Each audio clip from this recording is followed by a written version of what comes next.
Capítulo 4, si estuviste aquí la semana pasada, Jesús enseñó por medio de parábolas, enseñanzas que van paralelas, que son conocimiento divino que se enseña a través de historias cotidianas.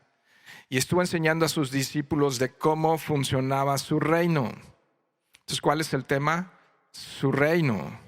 Él estaba explicando acerca de su reino, del reino de Dios, cómo funciona, porque ellos estaban así como, si eres el Mesías, ¿a qué hora sacamos a Roma de este lugar, no?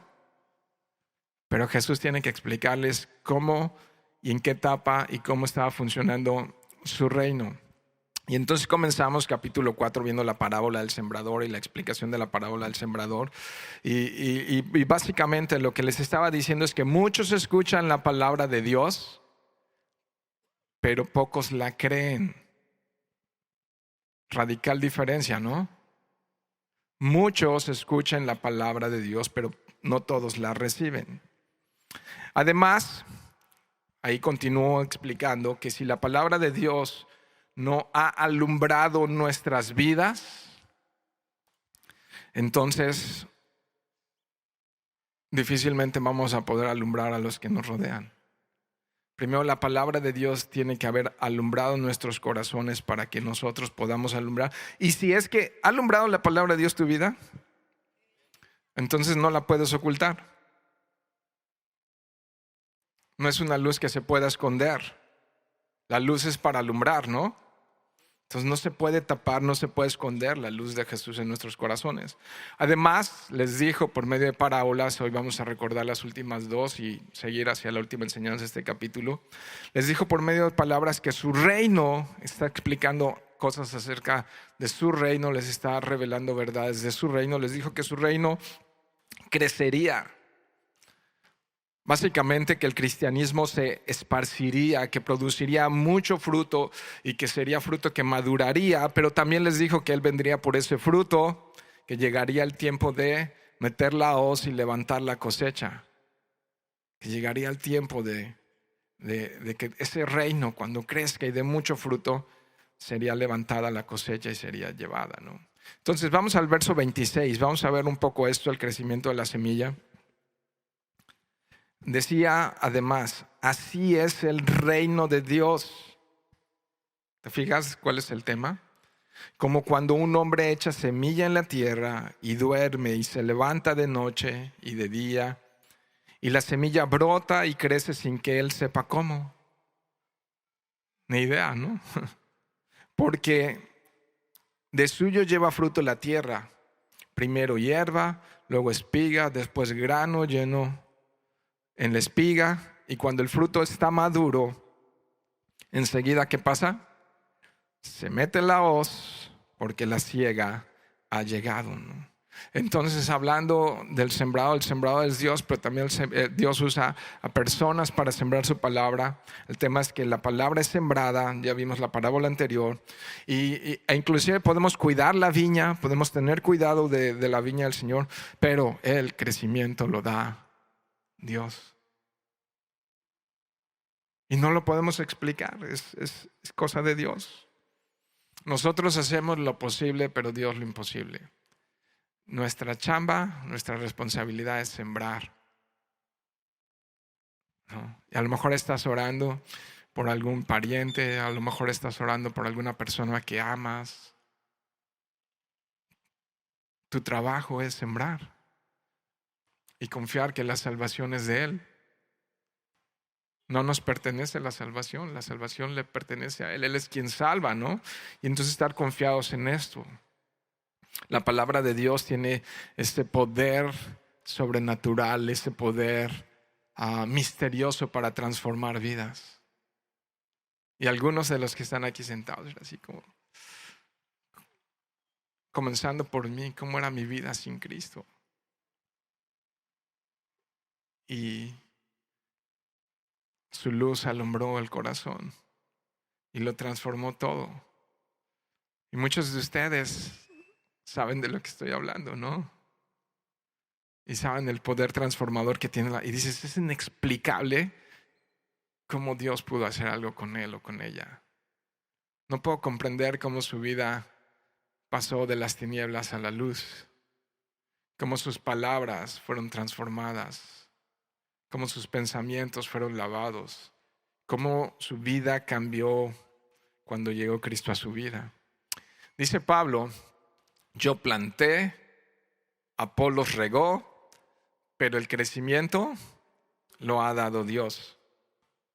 Y les dice a los corintios, así que ni el que planta es algo, ni el que riega, sino Dios que da el crecimiento. Si estás tomando nota, es 1 Corintios capítulo 3, versos 6 y 7. Entonces ahí Pablo le está dando toda gloria y todo crédito a Dios. Entonces, si hoy estás sentado aquí, es por su gracia, es por su misericordia. Dios lo había planeado desde la eternidad y estabas en el corazón de Dios desde antes de la fundación del mundo. ¿Lo crees? Estabas en el corazón de... ¿Puedes imaginar esto? Es que si creemos estas verdades, esta temporalidad tiene otra perspectiva, se mira diferente. Si Él pensó en mí desde antes que naciera, ¿qué puede ocurrir con mi futuro? ¿No? Y a veces estamos llenos de temor y de angustia, de ansiedad, con la mente turbada en incertidumbre, queriendo llenar el corazón de cosas vacías, y porque están vacías no llenan, cuando Él nos escogió desde la eternidad. Y entonces Él nos dice, yo voy a tener cuidado de ti. Si yo estoy arriba de tu barca, yo voy a tener cuidado de ti, ¿no? Yo voy a tener mucho cuidado de ti. Y entonces Él va a venir cuando ya el fruto esté maduro. Comenzó, dice, su reino siendo algo pequeño, ¿no? Un grupo pequeño de personas allá en Judea, en Jerusalén, pero después creció y creció sorprendentemente.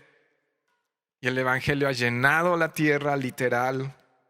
Esto ha hecho hoy en día, ¿no? Más hoy que estamos con medios electrónicos, y comenzó siendo algo pequeño, pero ahora es algo que evidentemente continúa creciendo y continúa produciendo. Pero este fruto debe madurar, y el fruto somos nosotros, somos su novia. Y dice Efesios que Él viene por una novia lista, una novia madura para ser llevada a las bodas eternas. Entonces somos su iglesia y Él va a tener cuidado de nosotros. Y entonces sus discípulos debieran de confiar en el proceso. Y en el proceso hay momentos difíciles. Y en el proceso hay tormentas. Como cantábamos hoy, estuvo increíble la última canción que entonamos. En el proceso hay dificultades, pero podemos confiar. Y entonces verso 30 decía también, ¿a qué haremos semejante el reino de Dios, o con qué parábola lo compararemos? Es como el grano de mostaza. Para los judíos era la semilla más pequeña que se sembraba. Hay semillas más pequeñas, pero para ellos era la más pequeña. Una semillita amarilla, pequeñita, que cuando se siembra en tierra es la más pequeña de todas las semillas que hay en la tierra. Pero ¿qué ocurre después? Verso 32. Crece y se hace mayor que todas las hortalizas y echa grandes ramas, de tal manera que las aves del cielo pueden morar bajo su sombra. Y ese es el reino de Dios extendiéndose de una manera sorprendente. Hay algunas ideas que podemos tener acerca de esas aves del cielo que pueden crecer y morar bajo su sombra, pero si vamos un poquito, vas a Mateo, conmigo a Mateo capítulo 37, quizá aquí hay una idea general de lo posible que se puede estar, además del fruto de su reino y además las ramas de su reino y de su reino, que es la iglesia, que puede estar sucediendo. Y muchas veces se puede referir también a la obra o al trabajo de Satanás para engañar. Mateo capítulo 13, que a veces tiene una connotación también como de aves que llegan y llegan al árbol y se ponen en ese lugar, y pueden ser inclusive falsas religiones que se posan sobre el cristianismo. Y hay muchas que aunque tienen nombre de cristianos o usan el nombre de Jehová, inclusive el Corán y muchas otras que usan el nombre de Cristo, no tienen nada que ver con Cristo, ¿no? Nada más se posan sobre sus ramas. Entonces, si estás en Mateo capítulo 13, una quizá breve interpretación o explicación porque es un pasaje paralelo a esto. Dice el 37, respondiendo a él les dijo, el que siembra la buena semilla es el Hijo del Hombre. El 38, el campo es el mundo, la buena semilla son los hijos del reino y las cizañas son los hijos del malo. El enemigo que la sembró es el diablo. La siega, fíjate, la siega de la cosecha, ¿no? Cuando se mete la hoz, ¿qué es? El fin del siglo, es decir, el día del juicio, ¿no? Y los segadores son los ángeles, de manera que como se arranca la cizaña y se quema en el fuego, así será el fin de este siglo. Entonces se va a arrancar lo que está mal y se va a echar en el fuego, ¿no? ¿De qué te habla eso? Pues de infierno, ¿no? Y los echarán en el horno de fuego y allí será el lloro y el crujín de dientes. Pero el 43, mira esto, dice, entonces los justos, ¿quiénes son los justos? No hay justo ni aún uno. ¿Quiénes son los justos entonces? Los que han sido justificados por la gracia, justificados por la fe, que ahora podemos tener paz para con Dios por medio de Jesucristo. ¿Cómo podemos ser justos? Por fe. ¿Y por qué más? Y por nada más. Es por fe. Es por fe. Entonces los justos resplandecerán, wow, como el sol en el reino, ¿te fijas? De su Padre. El que tiene oídos para oír, oiga, ¿no? Estas son las características de su reino. Vamos a terminar de verlo, 33 y 34 ahí en Marcos. Con muchas parábolas como esta les hablaba la palabra. ¿Qué les hablaba? La palabra, ¿no? Y ya les había dicho que la palabra la escuchan muchos, pero no todos la reciben. Hay 4 tipos de tierra. Y entonces, conforme a lo que podían oír, y sin parábolas no les hablaba, aunque a sus discípulos en particular les declaraba todo. Ya analizamos estas ideas la semana pasada y un poco sí me lleva si quieres verlo así en esta especie de nostalgia, decir, de manera íntima y susurrando en el oído, Jesús les habla a los que están más cerca de Él, a los que apagan y quitan las distracciones de este mundo para ir y postrarse delante de Él y escuchar su voz.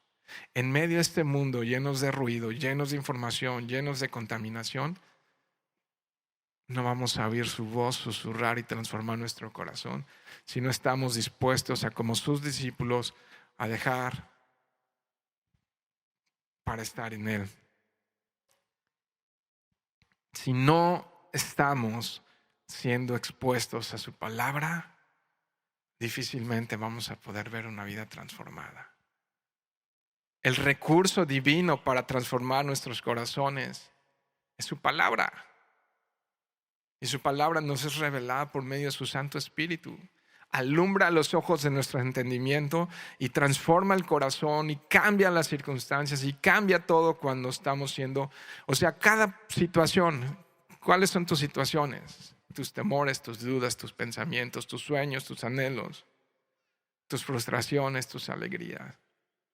Cada una de esas cosas son dirigidas por medio de su palabra. Cuando su palabra no solamente la escuchamos, sino la creemos, le damos cabida en nuestra vida.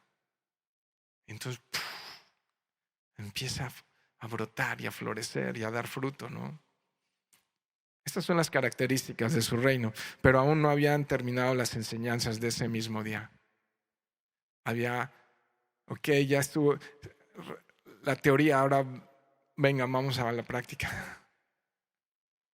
Vayan conmigo, Marcos 35, 4:35. Seguimos el capítulo 4, pero verso 35.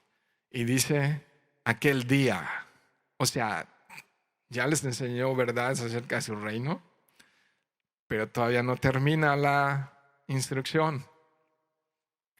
Ahora hay que subir al aula de Jesús y seguir aprendiendo de Él. Y dice, cuando llegó la noche, allá no había luz eléctrica, ¿verdad? un día arduo, enseñanzas, sanidades, liberaciones y un día bien cargado. ¿Se acuerdan? Ya lo estuvimos viendo, que Jesús dijo, tengan preparada la barca porque si sigue en las multitudes, pues yo voy a seguir enseñando desde la barca. Y entonces en este capítulo 4 que vimos que literal se subió a la barca y desde ahí estaba enseñando, ¿no? Y cuando llegó la noche, después de un arduo día, ¿qué les dijo? ¿Estás ahí? Siento que estoy solo. No. Estoy viendo una visión, hay muchos aquí, pero no sé si están aquí. Ok, Marcos 4:35, ¿qué dijo Jesús?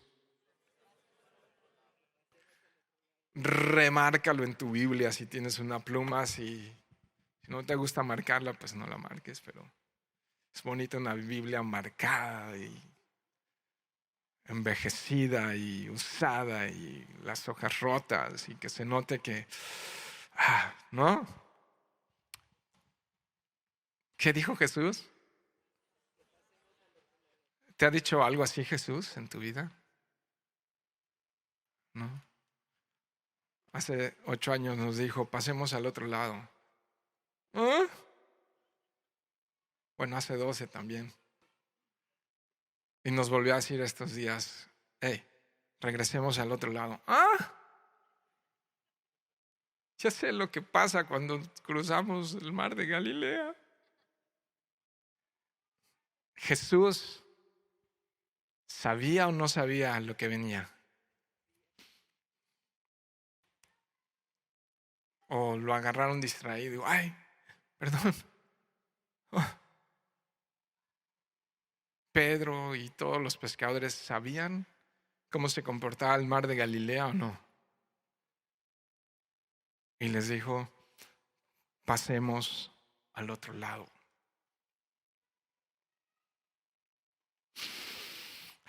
Me sacó un suspiro. Si Jesús te dice pasemos al otro lado, puedes confiar. Puedes confiar. Puedes confiar. ¿Cómo se ve tu matrimonio, tu familia, tu congregación, tu trabajo, tu salud? Si Jesús te dice pasemos al otro lado, puedes confiar. ¿Qué significa? ¿Que vamos a parar de sufrir? No, no significa eso. Significa que puede venir una tormenta. Y que cantábamos ahorita bien entusiasmados. ¿No? Jesús, en mi barca las nubes se quitarán y puedo confiar. ¿No cantábamos eso hace un momento? Y a ver si, no está Katia, si cerramos con esa hoy, ¿no? Para tomarle más sentido a lo que ya cantamos. El verso 36, y despidiendo a la multitud, porque él estaba desde la barca predicando, le tomaron como estaba. ¿Cómo estaba? En la barca, ¿no? ¿Cómo está? Pues en la barca, por las multitudes, ya lo sabemos. Pero fíjate, interesante dato que nos da Marcos, a diferencia de los otros evangelios sinópticos, es que había también con él otras barcas. Entonces quizá algunas barcas allí queriendo también escuchar más de cerca las parábolas, los mensajes, los sermones de Jesús. Y están allí también otros que también estaban corriendo riesgo, no solamente los que estaban allí, sino los que rodeaban ese lugar. Y entonces el 37, después de que Jesús les dice, pasemos al otro lado, ¿qué hacen? Pues obedecen, está bien, pasemos al otro lado. Pero se levantó una gran tempestad de viento y echaba las olas en la barca de tal manera que ya se hundía. Ya se llenaba la barca de agua, ¿no? El mar de Galilea es requete contraconocido por sus tormentas violentas y repentinas. Está, dicen,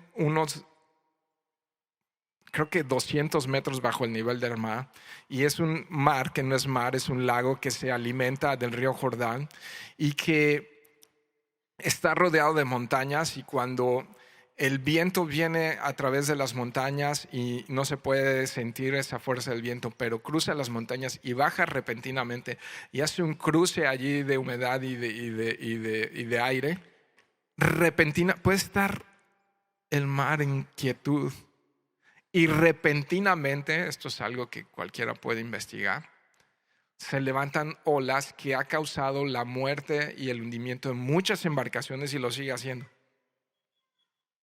De repente llega ese viento, no lo esperas y hunde a muchas barcas.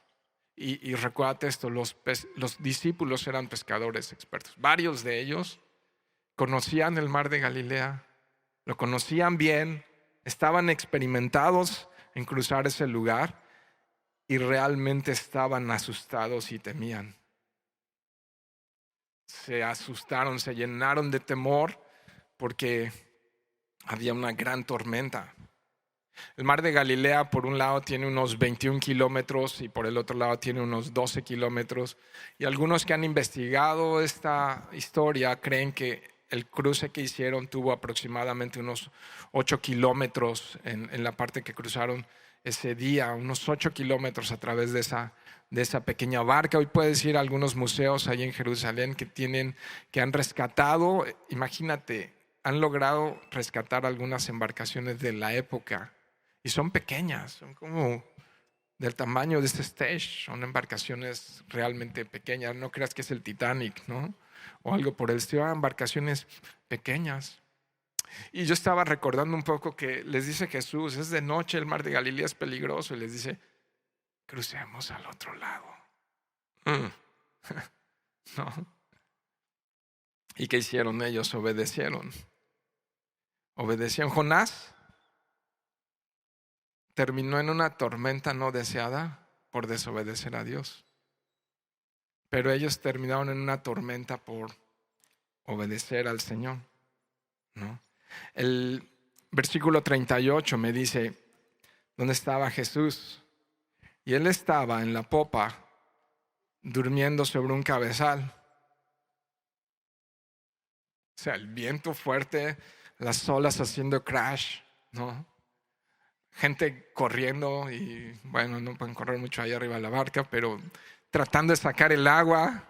Te los puedes imaginar ahí con su jícara en la mano, tratando de sacar el agua, desesperados, y entre más sacan agua, más se están hundiendo. ¿Te ha pasado eso en la vida? Que estás desesperado sacando agua con tu jicarita, ¿cómo se dicen? Con tu Tupperware, o no sé con qué. Es que así les digo jícara, algunos dicen como ¿qué? Con tu bandeja, con tu bandejita, con tu cubetita ahí estaban. No creo que hubiera sido de Rubbermaid, pero bueno, pues ahí estaban tratando de sacar el agua, tratando de sacarla, y Jesús durmiendo. Maestro, no creo que fue así un maestro, ¿verdad? Maestro, ¿no tienes cuidado que perecemos?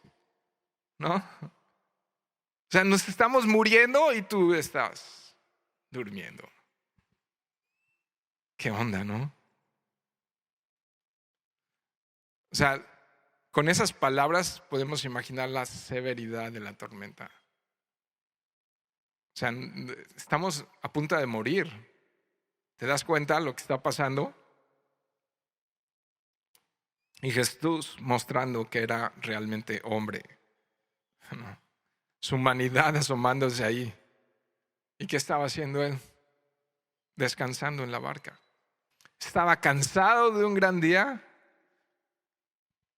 Y me llama la atención esto. Estaba teniendo un profundo sueño. ¿Cuántos tienen profundo sueño por las noches? En el que dices, tranquilos, nomás es una tormenta. Él estaba descansando. Digo, a ver, Jesús, ¿qué no tienes preocupaciones? ¿No te despiertan las preocupaciones, Jesús? ¿Ya te diste cuenta que los líderes religiosos y políticos planean matarte? ¿Y tú estás confiado durmiendo en medio de una tormenta? ¿Qué leímos hace poco? Que vino María y sus hermanos, ¿no? Jesús, ¿no te preocupa tu familia? Que están pensando que estás fuera de sí. ¿Se acuerdan que vinieron sus parientes, insistieron, querían verle y creían que Jesús había enloquecido? O sea, te ves muy tranquilo. Deberías estar preocupado por tu familia, ¿no? Ahora, ¿te diste cuenta la necesidad de las multitudes? Endemoniados y enfermos. ¿No estás preocupado con sus abrumadoras necesidades de la gente como para que estés durmiendo tan tranquilamente? Ahora, yo la verdad no dormiría tan bien pensando en Pedro y en Juan y en Jacobo. O sea, los discípulos que escogiste, wow, y Judas ahí viene arriba de la barca, ¿no? O sea, ¿y puedes dormir tranquilo con esas cosas? ¿Cuántos hubieran elegido a Pedro?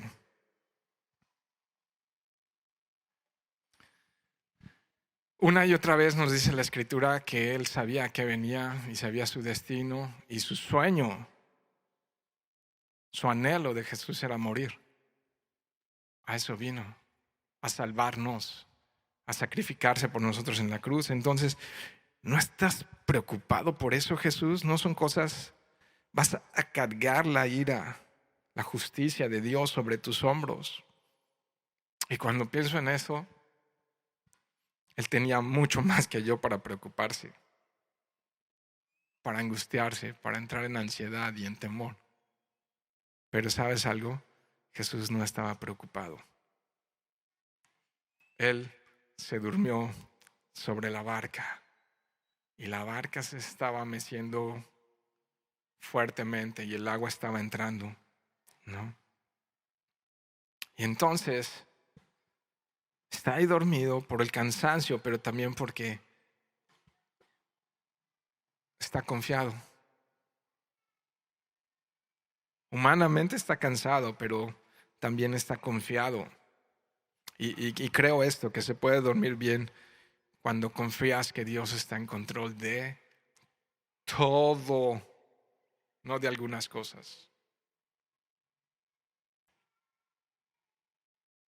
¿Creemos lo que dice la Biblia? ¿O sabemos lo que dice la Biblia? Entonces, ¿por qué tanta ansiedad? ¿Por qué tanta desesperación? Y lo despertaron, dice allí. Despiértate, Señor. Lo tuvieron que despertar. Fueron sus discípulos, no el viento, no, sino los argumentos, las palabras de los discípulos. El agua, ¿tú crees que no le estaba salpicando el agua y las olas? Es que tienes que imaginarte ese momento. Y le está cayendo agua y todo eso, pero no despertó. Lo que lo despertó fue el clamor de sus discípulos. Y ahí sí, en el momento, ¿no? ¿Qué les dice? ¿Qué le dicen? ¿No tienes cuidado, Jesús? Estamos al borde de la muerte.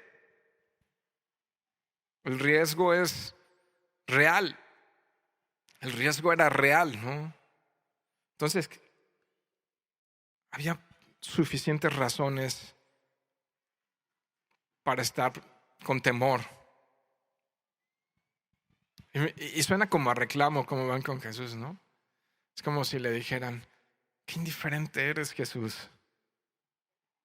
Suena como un reclamo, ¿no? Que le están diciendo, eres.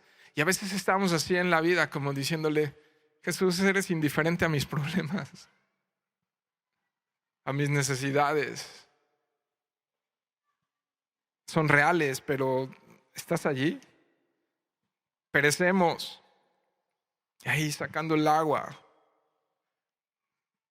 tratando de mover la vela, el timón para darle dirección y para poder llegar a tierra firme. Y entonces de repente molestos de que Jesús estuviera durmiendo, ¿no?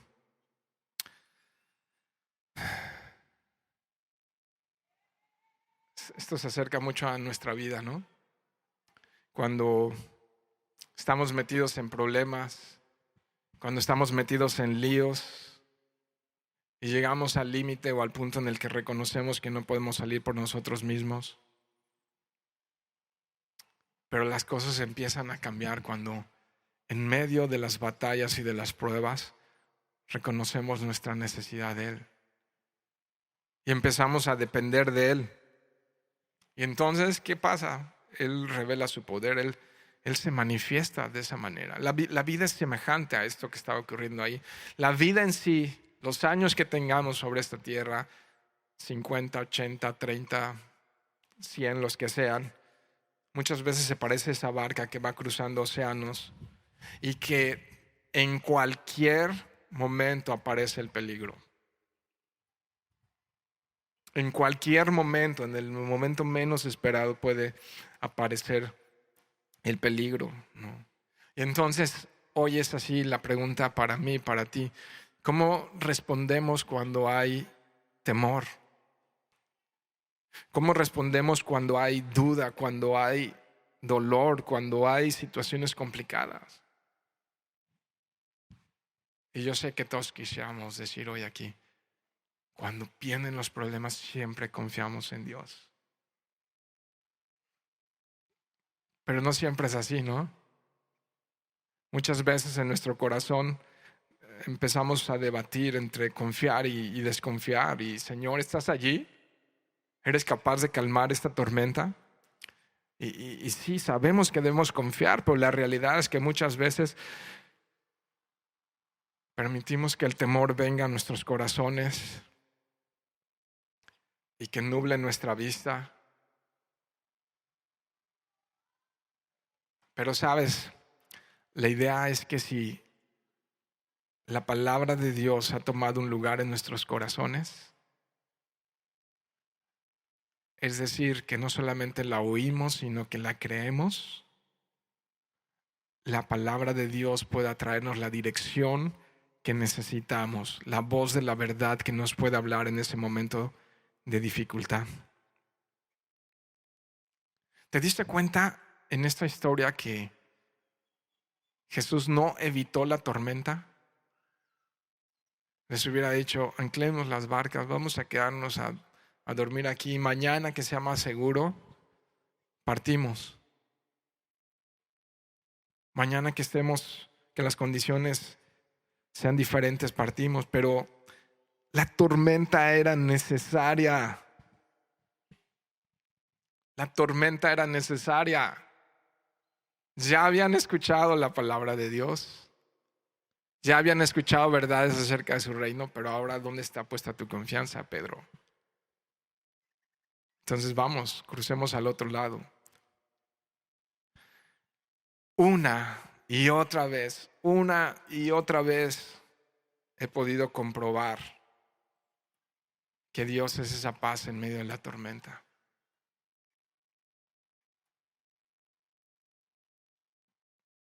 Les platicaría acerca de mis tormentas que he cruzado, pero los aburriría. Lo único que les puedo decir es que una y otra vez he encontrado la paz en medio de la tormenta. Y no es algo subjetivo, es algo real, que la palabra de Dios viene a mi memoria por medio de la gracia que Dios muestra por su Espíritu Santo y cobra vida en mi corazón para darme la seguridad. Y entonces, más que una canción, es decirle, Señor, en medio de la tormenta tu voz escucharé. Va a ser tu voz la que me guíe en medio de la dificultad, porque habrá tormentas, eso es bien seguro. Va a haber tormentas, es seguro.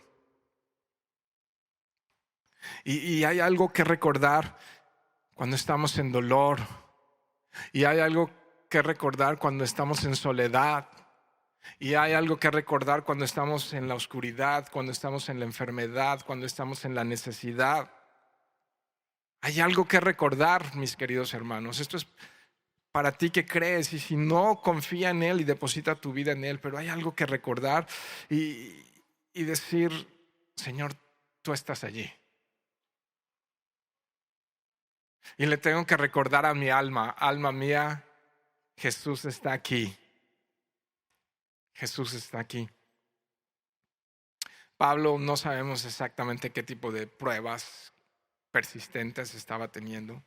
Dice que tenía un aguijón en la carne y que había clamado al Señor: Señor, quita esto de mí. Y dice 2 Corintios 12:9, y me ha dicho: bástate mi gracia, porque mi poder se perfecciona en tu debilidad, en la debilidad. Bástate mi gracia, porque mi poder se perfecciona cuando tú no sabes qué hacer. Y dice Pablo: por tanto, de buena gana me gloriaré más bien en mis debilidades. Wow. ¿En serio? ¿Para qué? Para que repose sobre mí el poder de Cristo. Al inicio de esta reunión leímos Salmo 42. Vamos allá, vamos a volver a leer. Quizá ya se nos olvidó. Es que hay momentos en los que los salmos cobran vida. Y probablemente el Señor te quiera recordar esto hoy. Salmos 42. Cuando estén allá, digan amén. ¿Listos? Vamos. Verso 1. Como el ciervo brama por las corrientes de las aguas, así clama por ti, oh Dios, el alma mía. Mi alma tiene sed del Dios vivo. ¿Cuándo vendré y me presentaré delante de Dios? Fueron mis lágrimas mi pan de día y de noche, mientras me dicen todos los días: ¿dónde está tu Dios? Me acuerdo de estas cosas y derramo mi alma dentro de mí, de cómo yo fui con la multitud y la conduje hasta la casa de Dios, entre voces de alegría y de alabanza del pueblo en fiesta. Y mira, el verso 5.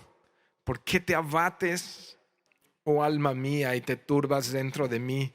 ¿Qué dice? Espera en Dios, porque aún he de alabarle, salvación mía y Dios mío. Entonces, ¿qué le está diciendo en el verso 5 a su alma? ¿Por qué te abates, alma? Y yo le tengo que decir eso y recordar el salmo. En medio de la tormenta y en medio del viento que está, es real, y de las olas que están llenando la barca y de todo eso que ocurre y que Dios lo permite porque está tratando conmigo para que yo confíe más y más en Él. No, yo le tengo que recordar eso a mi alma. El verso 6 dice: Dios mío, mi alma está bastida en mí. ¿Qué hace? Me acordaré, por tanto, de ti desde la tierra del Jordán y desde el monte en Calvary Norte, ¿no? Y desde los Hermonitas, desde el monte de Mizar. Verso 7, un abismo llama a otro a la voz de las cascadas, todas sus ondas y tus olas han pasado sobre mí. Pero, verso 8, de día mandará Jehová su misericordia y de noche su cántico estará conmigo y mi oración al Dios de mi vida. Diré a Dios: roca mía, ¿por qué te has olvidado de mí? ¿Por qué andaré yo enlutado por la opresión del enemigo? Como quien hiere mis huesos, mis enemigos me afrentan, diciéndome cada día: ¿dónde está tu Dios? ¿Por qué te abates, oh alma mía? ¿Y por qué te turbas dentro de mí? ¿Qué dice? Espera en Dios, porque aún he de alabarle, salvación mía y Dios mío. A veces nos olvidamos de este salmo cuando estamos cruzando el mar de Galilea. Verso 43. Júzgame, oh Dios, y defiende mi causa. Líbrame de la gente impía y del hombre engañoso e inicuo. Pues que tú eres el Dios de mi fortaleza. ¿Por qué me has desechado? ¿Por qué andaré enlutado por la opresión del enemigo? Envía tu luz y tu verdad. ¿Cuál es su luz y su verdad? La tienes ahí en tu mano. Esa luz y esa verdad que alumbra todo entendimiento es la palabra de Dios. Me conducirán a tu santo monte y a tus moradas. Entraré al altar de Dios, al Dios de mi alegría y de mi gozo, y te alabaré con arpa, oh Dios, Dios mío. ¿Cómo termina? ¿Por qué te abates, oh alma mía? ¿Y por qué te turbas dentro de mí? Espera en Dios, porque aún he de alabarle, salvación mía y Dios mío. Su palabra me recuerda la realidad. Dios está en control de todas las cosas. Y Dios no quiere que yo evite la tormenta. Dios quiere que yo aprenda a confiar en Él en medio de la tormenta. ¿Qué hace? Verso 39. Y levantándose, reprendió al viento y dijo al mar: calla, enmudece. Y cesó el viento y se hizo grande bonanza. Una y otra vez hace el Señor esto. Una y otra vez. Una y otra vez. Hablo por mi propia cuenta, pero yo sé que muchos pueden dar testimonio de esto también. Una y otra vez he visto su mano sobrenatural, reprendiendo, callando, enmudeciendo las tormentas. ¿Sabes? Es interesante que esa misma terminología de calla y enmudece fue utilizada cuando Jesús hacía callar a los demonios y los reprendía. Estamos en una batalla espiritual real, tanto así como puede haber una crisis climática. Estamos en una batalla espiritual todos los días. Y Jesús se dirigió con esas palabras a esa feroz tormenta como si fuese una fuerza demoníaca y la reprende inmediatamente con palabras, y la tormenta cesó, se subyugó, obedeció, se calmó a la voz de su soberana palabra. Jesús hizo esto. Y sabes, es algo que tengo que estar recordando. Hoy es un día para recordar esto. A veces perdemos la proa, perdemos el rumbo, perdemos la dirección. Sí, porque los problemas son reales. Las necesidades tocan a nuestra puerta, las enfermedades aparecen. Es real. ¿Pero qué? ¿No vamos a tener problemas en medio de toda esta trayectoria cruzando el mar de Galilea? Fíjate, verso 40. Y les dijo: ¿por qué están así amedrentados? ¿No? Esa reacción, pues sí, descontrolada de los discípulos, que reveló su naturaleza humana. Y la naturaleza humana a veces es no confiar. ¿Por qué? O sea, Jesús les tiene que preguntar: ¿por qué están así? Porque en ocasiones no confiamos, ¿no? Vayan conmigo a Juan capítulo 16, verso 33, para leer una promesa de Dios.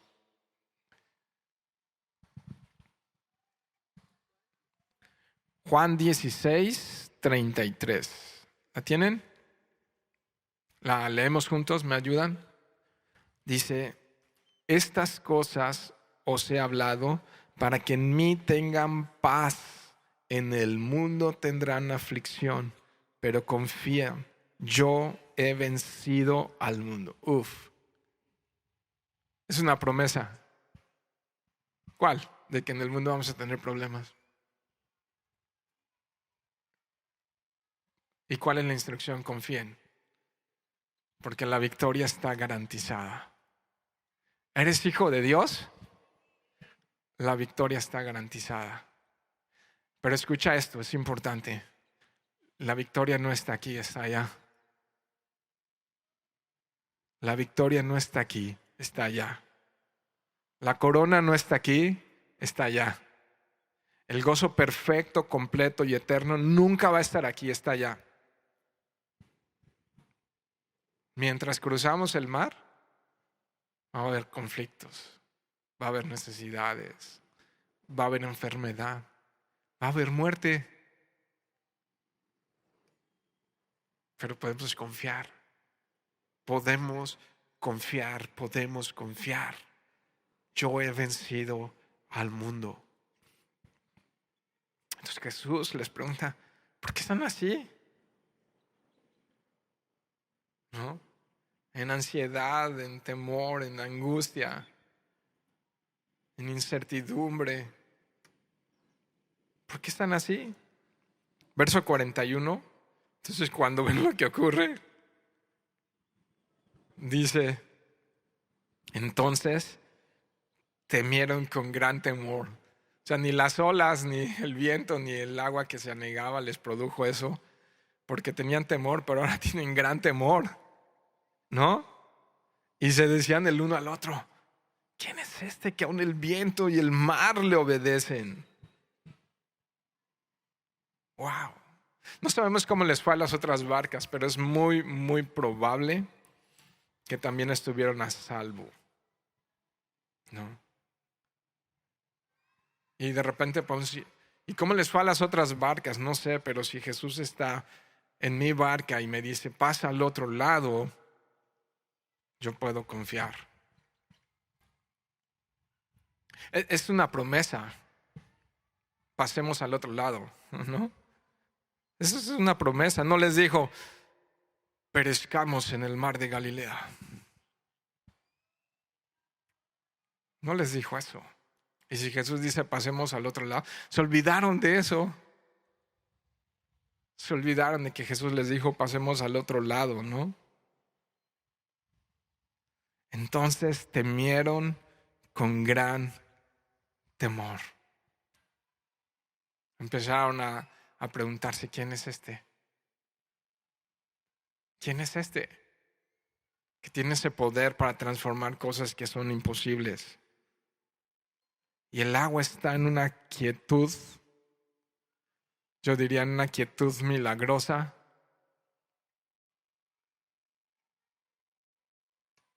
Y aún esa quietud les produjo inquietud. ¿Quién es este? ¿Quién es? Esa es la pregunta a resolver hoy. ¿Quién es ese que aún el viento y el mar le obedecen? Creo que es una pregunta magnífica, excelente, ¿no? La gran lección del día, después de que les revela secretos de su reino, es confíen, confíen, confíen, confíen. ¿Podemos confiar cuando las montañas no se mueven? ¿Podemos confiar cuando los ríos y mares no se abren? ¿Podemos confiar y decir, Señor, en ti está mi esperanza? ¿Podemos decir, Dios es mi torre fuerte? ¿Podemos descansar en Él? ¿Podemos descansar en Él y dormir reposadamente aún en medio de las tormentas? Entonces le tengo que decir, alma mía, confía en Él, descansa en Él, reposa en Él. Hay ocasiones en las que no tenemos respuestas, al menos no las obtenemos inmediatamente. ¿Y sabes qué debemos de hacer en esos momentos? Clamar a Él y confiar en Él. ¿A quién iré si solo tú tienes palabras de vida eterna? ¿Es pecado cansarse? No solamente físicamente, a veces emocionalmente. No, es parte del diseño de Dios. Pero ¿sabes qué? Cuando esté cansado, voy a correr a Él, a descansar a sus brazos fuertes y firmes, y me voy a dejar caer allí. Voy a decir, Señor, quiero reposar en ti, descansar en ti. Voy a abrir su palabra y voy a abrir los salmos y voy a mirar sus promesas y voy a ver la seguridad eterna que puedo tener en Él, a pesar de las circunstancias. Cuando voy y corro a sus brazos fuertes y firmes, puedo descansar en Él. Y allí puedo estar seguro. Y ahí puedo estar firme. Cuando la guerra y los dardos de fuego del enemigo arrecian, puedo recordar lo que dice la Escritura y decir: Señor, tú eres mi defensa. Tú eres esa torre fuerte, tú eres mi escudo, tú eres mi armadura, tú eres mi aliento. Tú eres mi paz y puedo confiar en ti. Puedo confiar en ti. Esto es necesario que lo recordemos como iglesia y es necesario que el mundo sepa que en Él hay paz. No como el mundo da paz. Y que en Él, si estás en Cristo, déjame decirte esto: el final de tu película está escrito. Y dice que en Él somos más que vencedores. Entonces le puedo decir: alma mía, no temas. Es que estoy quebrantado. Él es quien quebranta, pero también es quien levanta. Alma mía, descansa en Él. Él es quien permite esas tormentas y Él es quien calma esas tormentas. Él nunca, nunca, nunca ha perdido una batalla, ni la perderá.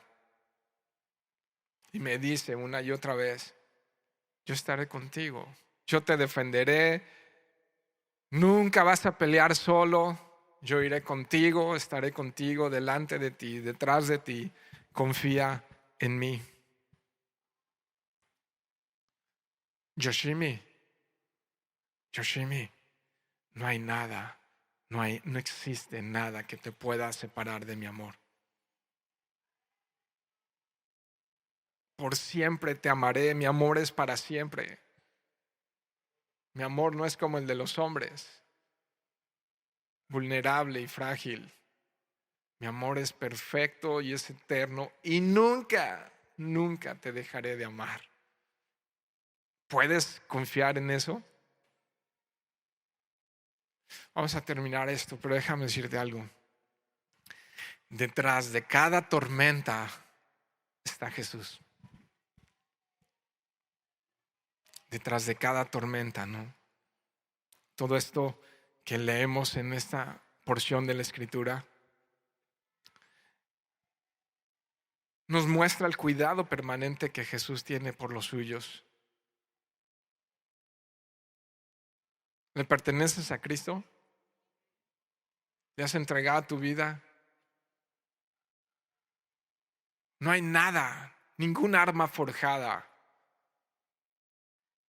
ni potestades, ni demonios, ni necesidad, ni hambre, ni peligro, ni espada. Vayan conmigo a Romanos 8 y ahí terminamos. No hay nada que pueda vencerle a Él a favor nuestro. Es real, es real. Y quiero repetir esto. No es en este tiempo presente, es en el eterno que Él ha prometido para su pueblo, ¿no? Dice Romanos 8:37.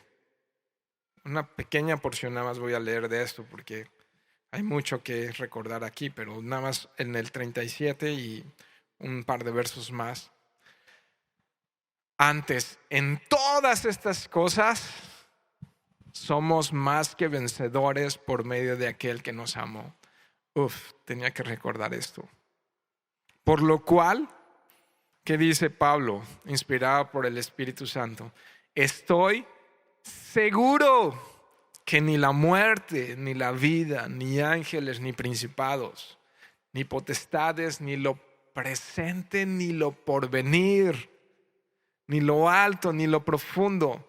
Y para terminar la lista, ni ninguna otra cosa creada. Ahí puedes incluir todas tus necesidades, tormentas y problemas. Nos podrá separar del amor de Dios que es en Cristo Jesús, Señor nuestro. Entonces, el bote no se puede hundir si Jesús es tu Señor. Si Jesús es tu Señor. Si Jesús está a bordo, ¿puede pasar grupo alabanza? La barca no se puede hundir si Jesús es tu Señor. Yo necesitaba recordar esto esta mañana, ¿tú no? No se puede hundir. No hay manera si Jesús es tu Señor. Puede haber tormentas y son muy reales, pero podemos confiar en Él, ¿no crees? ¿Qué nos puede separar de su amor? No hay nada. A mí me gusta recordar mucho esta figura que dice: son mis ovejas, el Padre me las dio. ¿Cómo cuidará Él esto que es suyo? ¿Perderá lo que el Padre le dio, las ovejas que Él le dio? No va a perder ni una sola de las ovejas que le pertenecen. Ni una sola va a perder. Ni una sola. Dice, aquí las tengo en mi mano. ¿Y sabes qué dice? Nadie las puede arrebatar de mi mano. ¿Es Jesús tu capitán y Señor? ¿Es Jesús quien está a bordo en tu barca, que de vez en cuando le entra agua? Deja de tratar de sacar agua a jicarazos. Mejor dile: Señor, aquí estamos, y a veces sentimos que perecemos. Y el viento es real y la tormenta es real. Pero podrías levantarte y reprender estas olas y este viento y quitar esas nubes de encima y que vuelva a salir el sol. ¿Lo puedes hacer, Señor Jesús? Padre, aquí estamos, Señor, en debilidad, y venimos ante ti con humildad, Padre. A veces los problemas en la familia, en el matrimonio, agobian, calan, agitan la mente y el corazón. A veces las necesidades son reales, Señor, y parece que en ocasiones dudamos y pensamos que vamos a perecer. Las aflicciones, las tentaciones, la duda a veces toca nuestra puerta, Señor. La enfermedad a veces aparece.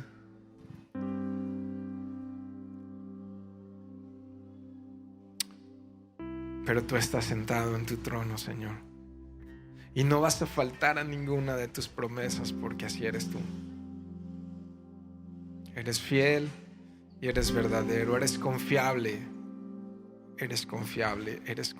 Señor.